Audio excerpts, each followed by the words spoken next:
Assalamu alaikum. Je m'en vais procéder à la lecture de la résolution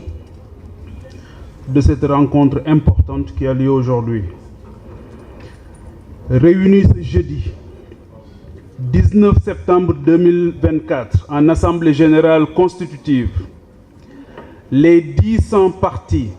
et quelques bien sûr, ceux qui seront ajoutés, et mouvements politiques fondateurs de l'Alliance pour la transparence des élections, sous-signés, ont décidé de conjuguer leurs efforts et de recourir à tous les moyens légaux en vue de faire échec au putsch électoral que le pouvoir PASTEF va opérer le 17 novembre prochain.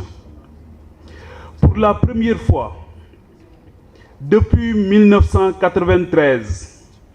les élections sont organisées au Sénégal en excluant les partis d'opposition de toute forme de participation à l'élaboration du processus. Le président de la République prétend décider seul, par décret, de questions relevant du domaine de la loi. Cette méthode cavalière, dont le dessein indiscutable est de surprendre les acteurs politiques et de mettre le Conseil constitutionnel devant le fait accompli,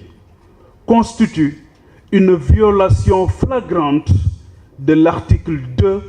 du protocole additionnel de la CEDEAO. Devant la mobilisation de Atel, le communiqué du dernier Conseil des ministres évoque de prétendues concertations dont la seule fonction serait d'informer les acteurs sur les décisions unilatérales et illégales de l'État pastéfien. Une telle régression démocratique ne saurait être acceptée de la part d'un pouvoir cherchant à étouffer la démocratie qui lui a permis d'accéder aux affaires il y a à peine 6 mois. Depuis plus de 40 ans, le Sénégal a acquis une sérieuse expertise dans l'organisation d'élections paisibles, avec des résultats unanimement acceptés. Le socle essentiel de cette expérience réside dans les principes de la concertation et du consensus, octroyant à chaque partie prenante le privilège de participer à toutes les étapes du processus électoral. À chaque phase, des concertations inclusives sont orchestrées par les instances compétentes du ministère de l'Intérieur, permettant aux acteurs d'aboutir à des consensus sur les problématiques en suspens. Tel est le fondement de notre tradition électorale, mondialement reconnue comme un modèle à suivre. Rien ne peut justifier les atteintes que le pouvoir PASTEF cherche à porter contre cette longue tradition de concertation et de consensus. Nous exigeons, par conséquent, le respect de l'article 4 de la Constitution qui dispose que les partis politiques et les coalitions de partis politiques concourent à l'expression du suffrage dans les conditions fixées par la Constitution et la loi. L'organisation d'un scrutin n'est pas l'apanage du seul parti au pouvoir. La Constitution exige l'implication de toutes les parties prenantes. Fort de notre détermination commune à protéger et sauvegarder les acquis démocratiques de notre peuple, nous, membres fondateurs de ATEL, exigeons la tenue immédiate d'une véritable concertation dont l'ordre du jour permettra à tous les acteurs de faire leurs propositions et qui aura le mandat d'élaborer des consensus sur les points litigieux. Engageons le pôle juridique de ATEL à diligenter la saisine des organes judiciaires compétents, notamment la Cour d'appel, le Conseil constitutionnel et la Cour de justice de la CEDEAO. décidons de rendre visite aux autorités religieuses et traditionnelles du pays, ainsi qu'aux représentations diplomatiques, en vue de partager avec elles la bonne information. Appelons tous les Sénégalais à participer massivement au rassemblement qui aura lieu le 27 septembre 2024 à 15 h à la place de la Nation, afin de matérialiser le soutien populaire aux revendications de transparence du scrutin. Assalamu alaikum. Mbokku Sénégal ñoo ngi leen di nuyu kilifa yi nga xamante ni yëpp dañoo bàyyikoo ci ay kuréelu politique ak ay mouvement politique ak ay mouvement citoyen ngir bokk ci ndaje mi ak jotaay bi ak kuréel gi nga xamante ni li ko yëkkati mooy wañaar loxo nguuru Pastef gi nga xamante ni dañoo jóg ngir woroo ak li nga xamante ni moom mooy baax ak taarixu Sénégal ci wàllu élection loolu moom moo sabab kuréel gi loolu moo tax ñu seetlu ne 1993 ba tey li fi amoon li woon ñoom dañoo bëgg loolu woon ni loolu nag dañoo gis ne ki nga xamante ni moom moo jiite réew mi di président de la République dafa am doxalin boo xamante ni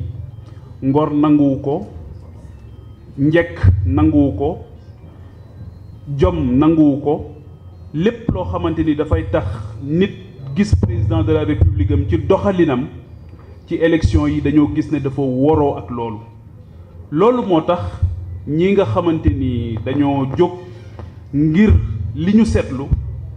daal ne loolu mënatul nekk li ci jiitu mooy dañoo violer li nga xamante ni moom mooy ndeyu sàttu réew mi bokk ci violer li nga xamante ni wuute ak CEDEAO nga xamante ni mooy kuréel gi tënk réewu Afrique soowu jant yi kuréel googu dañoo gis ne la mu wax ca protocole additionnel am ba dañoo gis ne loolu nguuru Diomaye Faye dafa woroo ak loolu moo tax kuréel gii di ATTEL jóg nag ngir def lépp lu mu mën ba loolu bañ a am ndax bu amee loolu it lu mat a bàyyi xel la dafa gënul ci réew mi gënul tamit ci élection yi nga xamante ni moom lañ jëm muy élection yu am solo nga xamante ni dafay jëm fële ci kuréelu ndaw réew mi kon kenn waru ko salfaañee kenn waru ko caxat-caxatee kenn waru ko gaawantu waaye dañ ko war a teg ci charte yoo xamante ni yu leer la yoo xamante ni ñi seq politique ci Sénégal ak sax ñi nga xamante ni bokkuñu ci kuréelu politique yi ñoom ñëpp dañ cee war a am gis-gis boo xamante ni bu dëppoo lay doon loolu moo tax li ci jiitu mooy dañoo exiger maanaam dañ leen di artu dañooy wañaar seen loxo ndax kenn du leen ko ñaan ndax loo xamante ni nit ñi ñoom ñoo ko moom ngir ñu toog waxtaane li nga xamante ni loolu mooy taarix di baaxu Sénégal mooy péncoo réew dañ koy péncoo kenn du ko pàccoo te président de la République ba mu njëkkee yëkkati kàddoom keroog bi ñu ko tabbee li mu njëkk a wax mooy dina woo woy politique yi ngir ñu toog péncoo waxtaan xam naa bii beneen vaar bu bees lay doon parce que lam ci waxoon defu ko ñaareel bi mooy kuréel gi nga xamante ni ay borom xam-xam ci wàllu yoon ñoom ñoo ko seq dinañu yóbbu fa nga xamante ni fa la mbaxana doone benn muy cour d'appel muy conseil constitutionnel muy cour suprême cour de la justice de la CEDEAO fépp foo xamante ni mën nañ fa yóbbu recours wane ñaawteef yi nga xamante ni def nañ ko ci processus électoral bi kuréel gii dina ko def ànd ci ak borom xam-xam yeeg ñi nga xamante ni seen xam-xam dafa màcc ci wàllu yoon beneen bi nga xamante ni mooy ñetteelu poñ bi nga xamante ni moom la ñu jàpp ne mënta ñàkk mooy dinañu dem nag seeti ñi nga xamante ni ñoom ñooy kilifa diine yi ak kilifa aada yi ak ñi nga xamante ni ñoom ñooy toogal seen réew yi ci Sénégal muy représentation diplomatique yi ngir xamal leen li xew dëkk donc loolu dinañ dem kuréel gii di ATTEL dina wër fépp foo xamante ni kilifa diine nekk na fa wala aada wala représentation diplomatique ngir waxtaan ak ñoom. ñeenteelu poñ bi mooy comme sénégalais yi mbir mi da leen a ñor lool booba ba tey ñoo ngi woote fu nekk ci biir Sénégal ak ci diaspora bi ngir lu ñaaw li nga xamante ni gis nañ ne waa Pastef ñoo ngi koy def. loolu moo tax 27 septembre muy ñaar fukki fan ak juróom-ñaar ci weer wii ñu nekk weeru sattumbar bii ñu nekk dinañu daje bu ñetti waxtu jotee ci place de la nation ngir yëkkati fa kàddu gi nga xamante ni moom la ñuy wax tey ba mu gën a jóg gën a kawe woo ci sénégalais yépp ba nga xamante ni dinañu am li nga xamante ni moom la ñu bëgg muy ay élection yoo xamante ni dafay jaar ci yoon élection yoo xamante ni kenn du ko luubal élection yoo xamante ni kenn du ko labaj.